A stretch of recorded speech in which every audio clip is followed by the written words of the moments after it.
మాది ఉన్నదే ఇట్లా ఇల్లు. ఆ మా దిక్కు కార్పొరేటర్ వస్తుంది, ఆమె జర మంచిగానే ఉంటుంది, మంచిగానే చేస్తుంది. ఇక మొన్న శంకుస్థాపన చేసిపోయింది రోడ్డు కోసము, రోడ్ వేపిస్తుంది, నల్లలు లేనులకు నల్లలు వేపిస్తుంది. ఈ కాంగ్రెస్ వచ్చి మాకు ఏం ఫైదా వచ్చింది చెప్పండి? తినే తిండి కూడా మేము తినలేకపోతున్నాం. కష్టపడితేనే మాకు పైసా, లేకపోతే లేదు. ఆ కష్టాలు కూడా దొరుకుతలేవు. ఈ కాంగ్రెస్ 2 ఏళ్ల పాలనలో ప్రజలు చాలా సంతోషంగా ఉన్నారని రేవంత్ రెడ్డి గారు చెప్తున్నారు. మా సంతోషం చూసిరా ఒకసారి? చూసిరా ఎలా ఉందో మా సంతోషం? అసలు ఒక్కళ్ళని వచ్చిరా మా దిక్కు గెలిచినప్పటి నుంచి?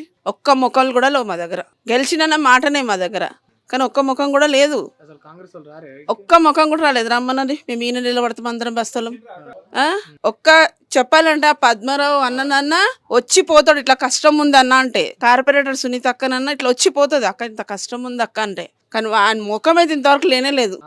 అసలు ఆయన ఎవడున్నాడు ఈడ? వానికి సంబంధించిన వాడు ఉన్నాడా చెప్పుకోవడానికి? వాడు ఆమెడంత దూరంలో ఉంటాడు. అందరికి బండ్లు వేసుకుని వాళ్ళ మాకు బండ్లు లేవు. మరి బండ్లు ఇస్తాడు, మరి బండ్లు కూడా ఇవ్వలేదు మరి ఇంతవరకు. మరి బండ్లు వేసుకుని పోతుంటే మేము ఏ చదువుకున్న పిల్లలకు కాదా అవి లేవు. మళ్ళీ ఏవో పింఛన్లు పెంచుతున్నారు, అవి లేవు. గరీబులను చూసి ఇంకా గరీబోడు లాగానే ఉన్నాడు. గొప్పోడు ఏం కాలే. వాడైండొచ్చు గొప్పోడు, ఆడు ఇంకెన్ని పెట్టుకున్నాడు, ఇంకెనకేసుకుంటాడు. కానీ ఏం చేయలేము మాకు.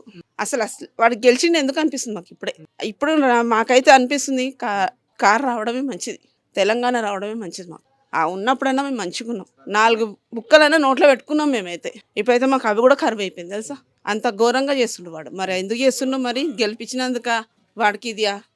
ఇగో మా ఇంటి పెద్ద మనిషి ఆయన, వాళ్ళకి అవసరం ఉన్నప్పుడే వస్తారు, వాళ్ళు మాట్లాడతారు. వాళ్ళు చెప్పాలా? చెప్తున్నా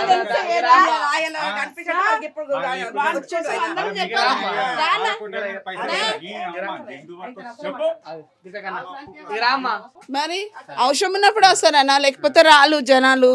మా దగ్గర ఉంది కాబట్టి మా కార్పొరేటర్ మాకు వచ్చిపోతుంది. ఇంత కష్టం ఉందంటే వస్తుంది, చేస్తుంది, పోతుంది. ఇప్పుడు ఎవరు రారు. ఇప్పుడు వాళ్ళు మాట్లాడుతున్నా వాని కోసం మాట్లాడమంటే ఎవరు మాట్లాడిన వాళ్ళు మేమే బదలాం కావాలా? అంతే. ఎవరు రారు. ఇప్పుడు బీజేపీ అవసరం ఉంటే వాళ్ళు వస్తారు ఓట్ల కోసం, కాంగ్రెస్ ఉంటే కాంగ్రెస్ వాళ్ళు వస్తారు. కానీ ఇంకా వేరే గుర్తులు కూడా వస్తారు. అవసరం ఉన్నంత మట్టుకే వస్తారు, లేకపోతే లేదు.